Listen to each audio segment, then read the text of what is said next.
All right, everybody, welcome back to another episode of Stories from Mountain Town. Today we have a local artist here in Jackson, Haleys Badenhop. Haley, welcome to the show. Thanks for having me. I'm so excited to be here. Yeah, awesome.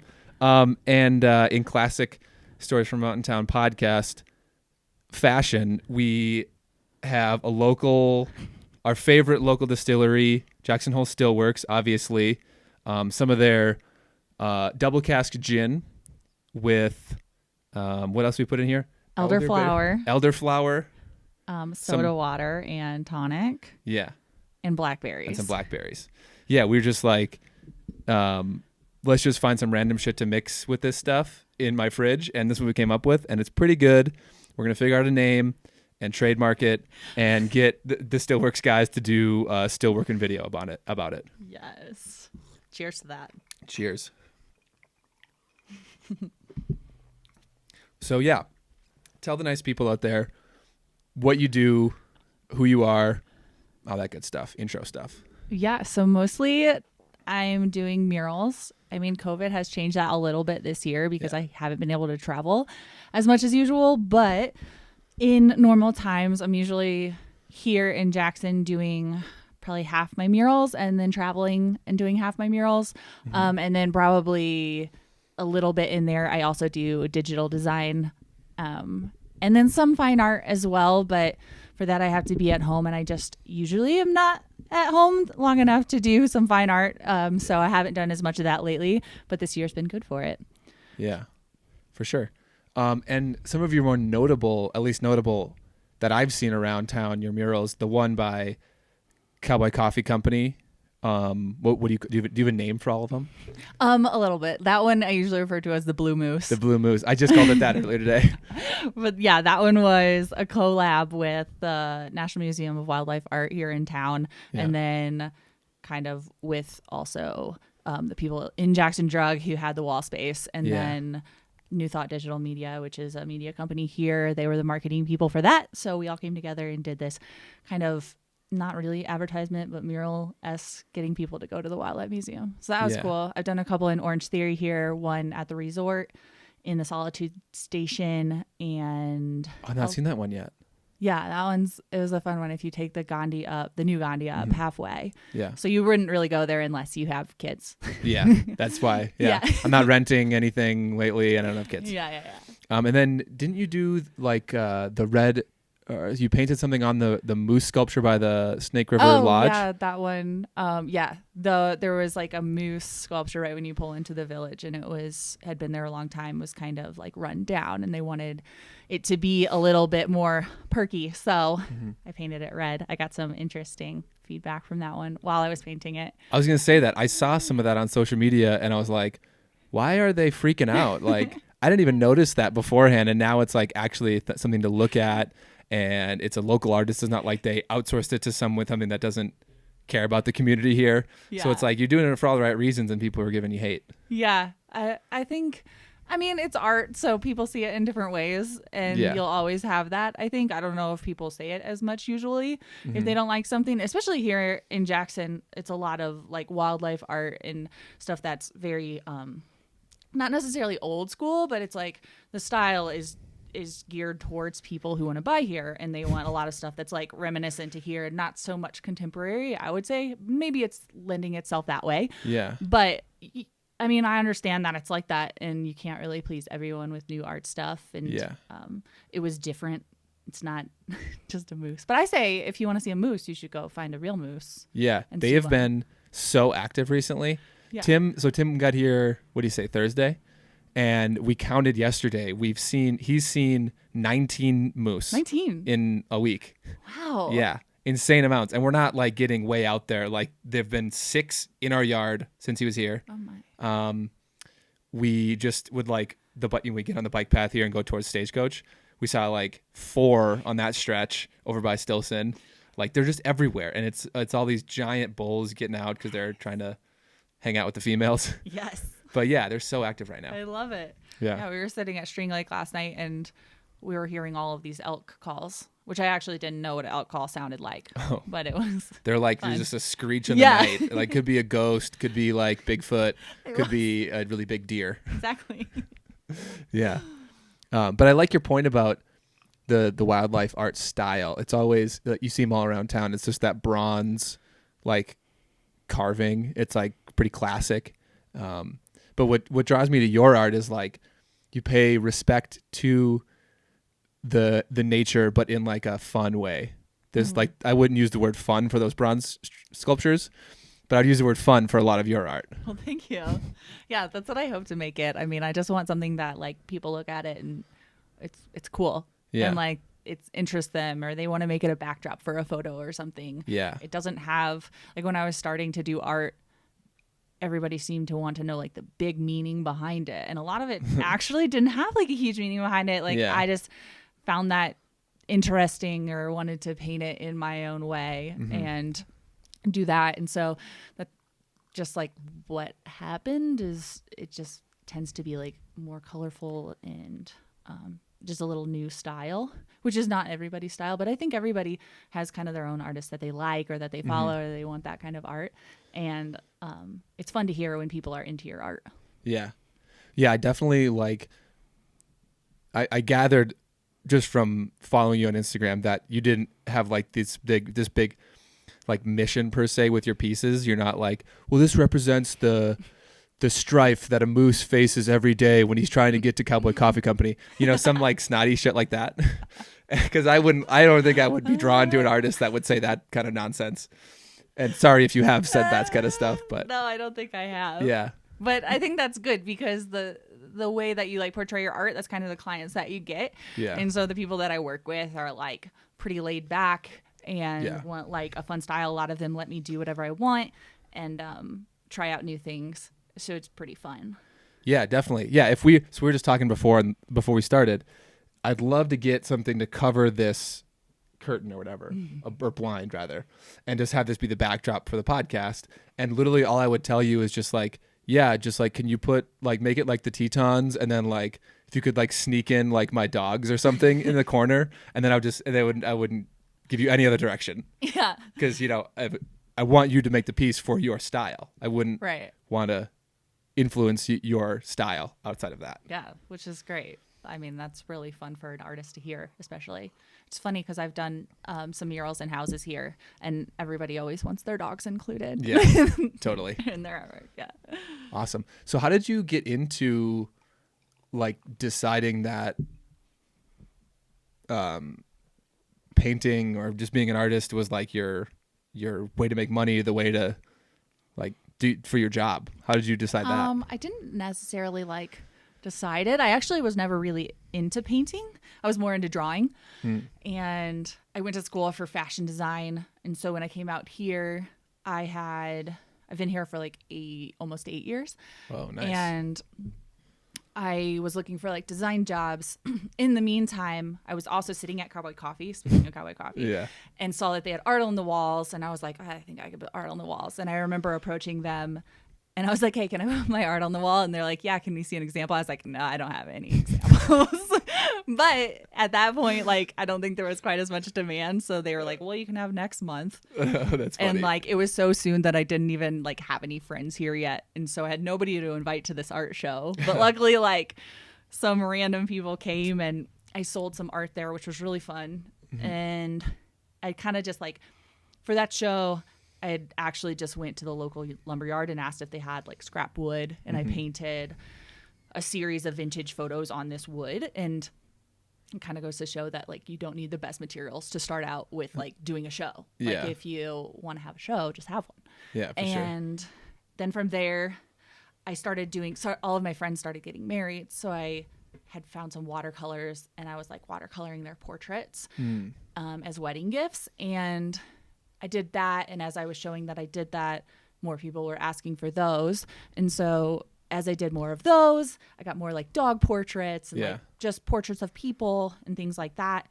And then after a while, I was kind of tired of just doing like people portraits, because it's fun to like hear reactions from that, but you can also like not do too much with it. Like now, like I can't make it into like a prints or anything like that after I do this one-off. It's very specific to that client. Yeah, exactly. Yeah. And so at that point, I actually approached the village and asked if they had wanted a mural, because I had muraled up all the walls in my house in the meantime, just for fun.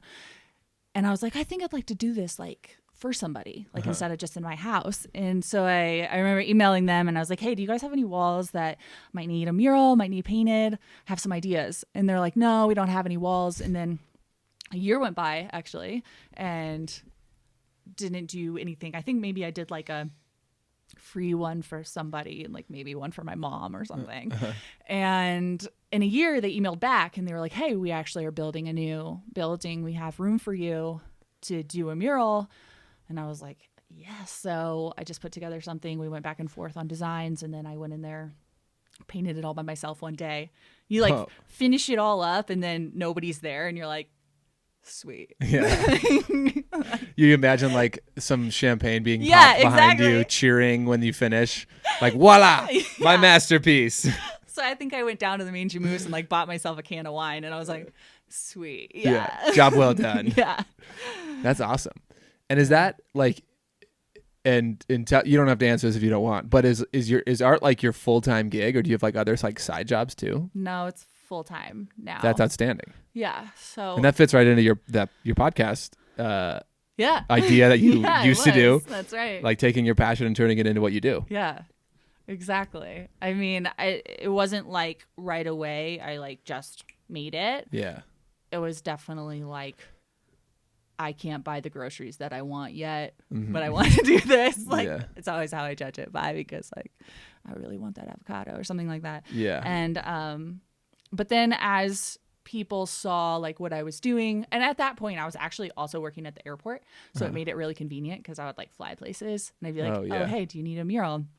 And then after a while people just like saw the ones I was doing and it kind of lent to people asking for more or doing different ones at other places. And like in the meantime, like one of my big clients, Orange Theory, saw my one in town, and they have like 1,500 locations nationwide or worldwide, I think now. Yeah. And so it's pretty cool. Like they'll offer my murals to their franchisees or like sometimes their offices or their new studios.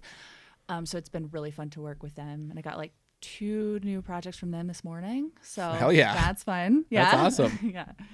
And also had a meeting with Scenic Safaris in town. They took down that pinup girl, and so I think I'm gonna put like a mural on their window. Where's their office? It's over by the Whole Grocer. So it's like a big glass window. Oh yeah. Yeah. So it's always fun to do local projects because there's not like a ton of space. I think for murals maybe there will be, but a lot of it's like old school here, and I don't think they want to like contemporize the whole town. Yeah, you can't paint on log walls. Exactly. So getting little spaces here is fun. That's fantastic. I love so I told you I did the marketing for Stillworks, but I run a small marketing company that I started on the side, and it's just been so much fun doing it out here because just about every business is like a mom and pop shop. So like I could just walk around town and just pop in and be like, hey, is the manager or the owner here? And like most of the time it's yes, or like, yeah, tomorrow they will be, and I'm like, gaining all these relationships with the people that make the decisions at these places. And I think that's pretty rare. Maybe not for mountain towns. Maybe that's a common thing there, but coming from Minneapolis, like you can't really do that there. Yeah. There's like mostly chains, mostly like big investment companies investing in the businesses, but these are like the people that started it are working it every single day. Like with Chaz and Trav, every single day. I know, it's super nice too, like to DM companies locally, like you're going to get a response pretty easily. Whereas if you're trying to like DM somebody somewhere else or like even email them, you might not get an answer ever. Yeah. But yeah, that's really cool about here locally. I think it's really easy to get in touch, and it's cool like just going around and talking to people, and they're like, they know what you're talking about. Oh, yeah, I've seen that. Yeah. Or like, what do you do? And then they have a space, like you can paint it. Yeah. Yeah. There's so much word of mouth here. Yeah. Like just from, I mean, I don't know where I first started following you, but, like just out of nowhere, I find you on Instagram and now I'm going to I would now I'm hopefully going to get something painted by you, and just like there's no like you didn't really, besides having really good art and seem like a cool person, like you weren't like in my ear like let me paint something for you. Right. And then I think that happens a lot in all the little crafts and little side businesses that people have here. Like everybody has a side job here. Yeah. Even the people that like make good money have side jobs here. I know. You're like, oh, you do that too. Yeah. I have a friend who's like been a real estate agent for a long time, and then also on the side like sells the the stickers you see in the village that say like have a sick day, and it's like the smiley face, and then the ones that say sick, like he sells those. He like gets them to the stores as like his side gig. That's hilarious. Yeah. It's just like, all right, man. I love it. I feel like living here, like you can follow your passion easier than other places, maybe, just because like even if you're working 3 jobs, like it just is a place that lends towards like living the lifestyle that you want. Yeah. I mean, it's like expensive to live here and you have to work hard, but also there's like so much room for creativity or like doing those side things that you want. I mean, it's where you put your time, or you can just spend all your time outdoors. Yeah, but and even like all of our outdoors time here, I think lends to the creative spirit of the people that live here. And even if your side thing isn't creativity, like my main job, I sell software to banks. So like financial technology is not super creative, but like I'll have something stuck going on in that job, and I'll go out and do a hike or a bike ride or a ski tour, and then it'll like loosen itself up in my brain, all the blood flowing through that, and I'll figure it out. And then I'll have a solution when I get back down. And it's like, you wouldn't expect that result from going out in the woods for financial technology. Yeah. But, no, it's true. I know I actually found that a lot with like my own self, like a few years ago when I was trying to like kind of transition into doing more of what I wanted. I was inside like pushing so hard on my computer, like, oh, I got to work more, because if I work more and put in the time, like that's going to like produce more results. And it was like so plateaued, like it just was not happening. And then not even like really cognitively, I just started getting outside more and kind of forgetting my morning routine and just like forgetting about all these things I was supposed to do and like to be successful, and just allowing more creativity and like openness in my life. And it kind of like was night and day results. Like stuff just flowed instead of like me trying to push it to happen. Yeah. And maybe that's, as you were talking, I was thinking like that's a common story that we just both said. And I wonder if it's just as much the effect that like nature has on people's brains as it is the kind of people that come here and live here. Because my brother's an accountant. I don't know if he has that same reaction. Like he gets out in the woods and he likes nature, but I've never heard him say like, yeah, I had an issue with this balance sheet and I went and had a bike ride and then I figured it out. And he's totally a type A person.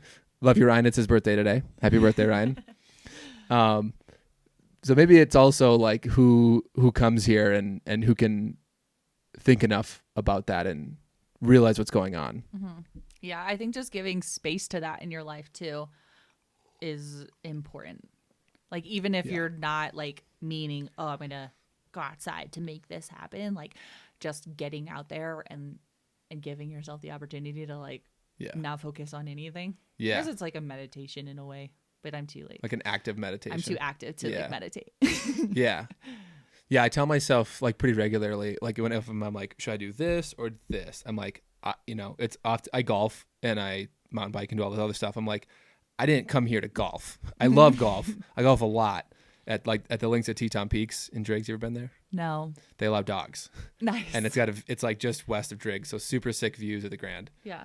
But it's like, do I want to go to a bar and watch football or like go hike and go do the things that I'm really here for? Yeah. Like my time here, I don't know how long it's going to be, but I just want to make sure that every day I'm like, I'm here to do these things. I need to be doing them as much as I can, because who knows when it'll end. Yeah. Actually, my girlfriend probably knows when it'll end. But my point just being like, to add to your point of like give yourself time to do that stuff is like, I'm I tell myself, what am I here for? Right? Or I ask myself, what am I here for? And that's what directs me in my actions a lot of days.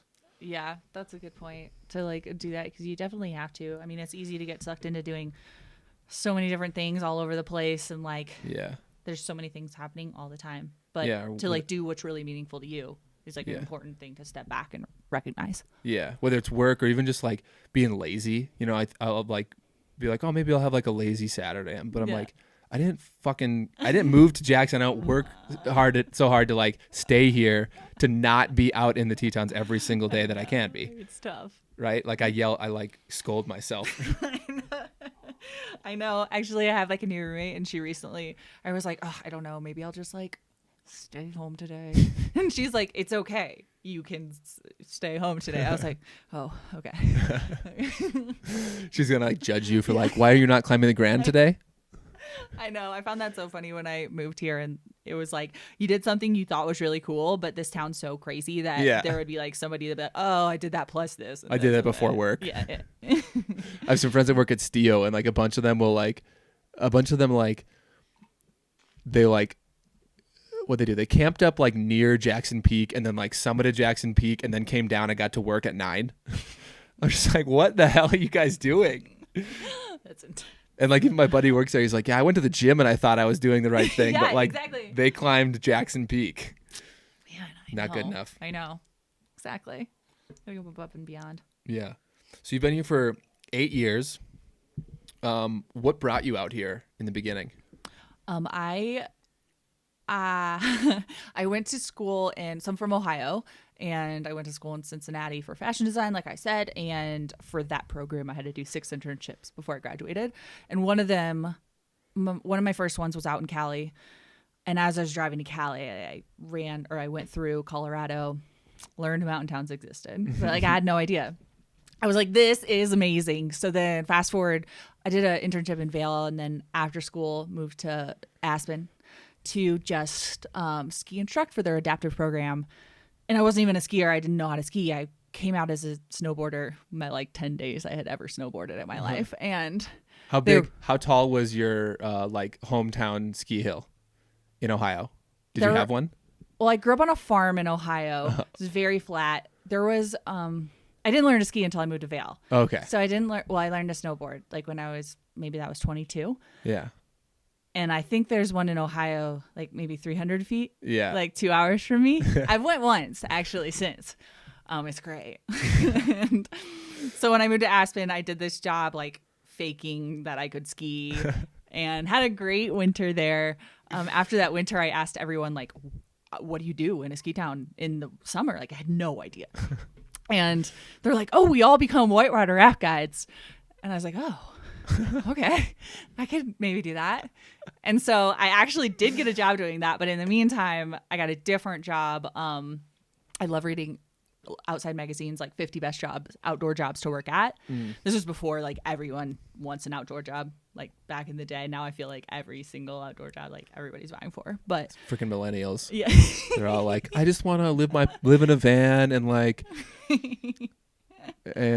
be a rock climbing guide. I want everything right away. I just graduated. Yeah. Have you seen some of the ads like on 22 Rents where it's like 2 chicks are like, just graduated college, me and my friend Kelly, we're just going to come out here and have a really great summer.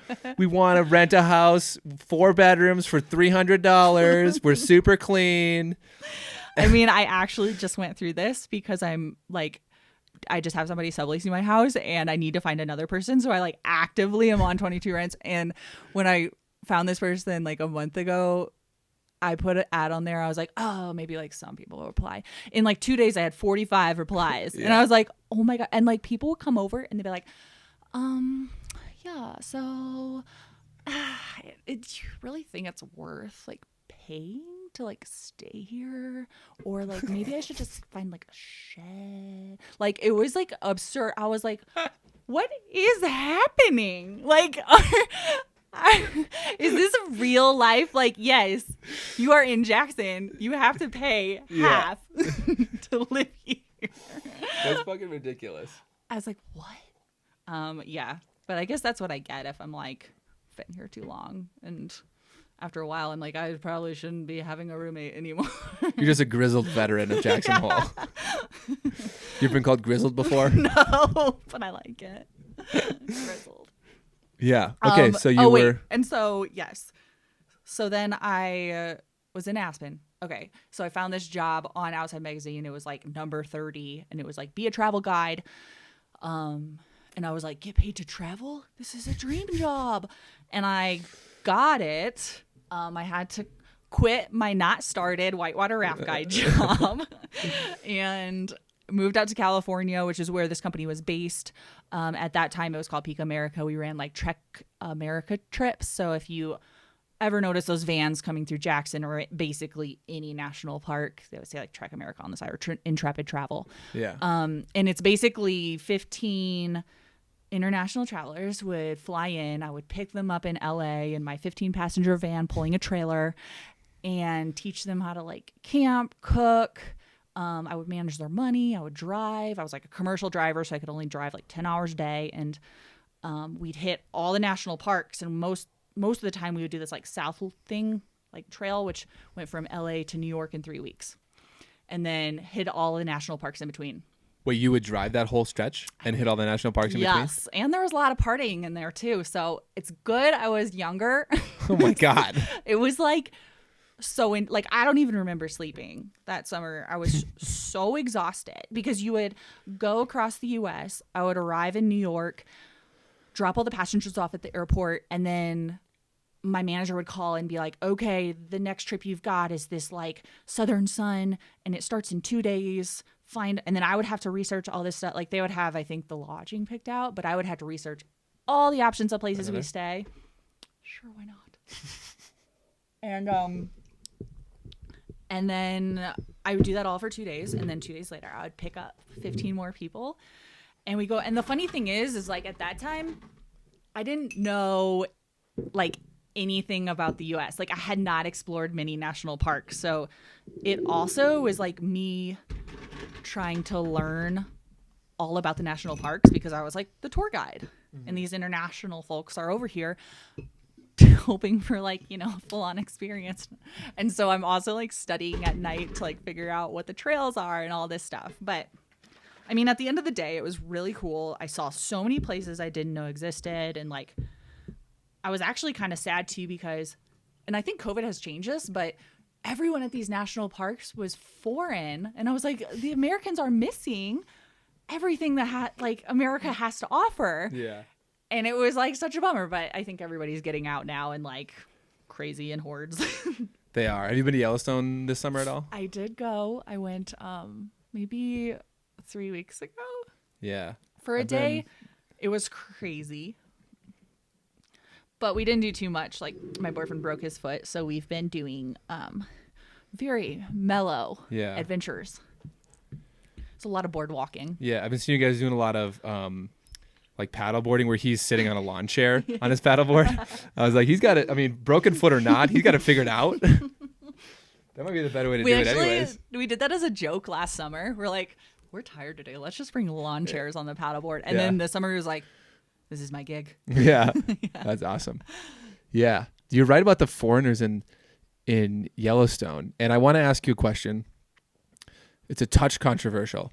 It's the most controversial question I'll ask. Okay. So you see all the stories of people getting like mauled by the animals, right? And for some reason, my pattern recognition side of my brain thinks that there's a pattern that Chinese people are often the ones that get messed with the animals. And I want to know, have you ever seen that sort of pattern or trend in those stories? Yes. I think it's definitely a trend. Okay. But I also have to put this out there is that, so I spent a month in China last year and good time for it. Yeah, it was right before COVID. Like literally, I was like, did I get it there? Yeah. Not sure. And so I was like kind of nervous going over there. 'Cause like, I mean, I feel like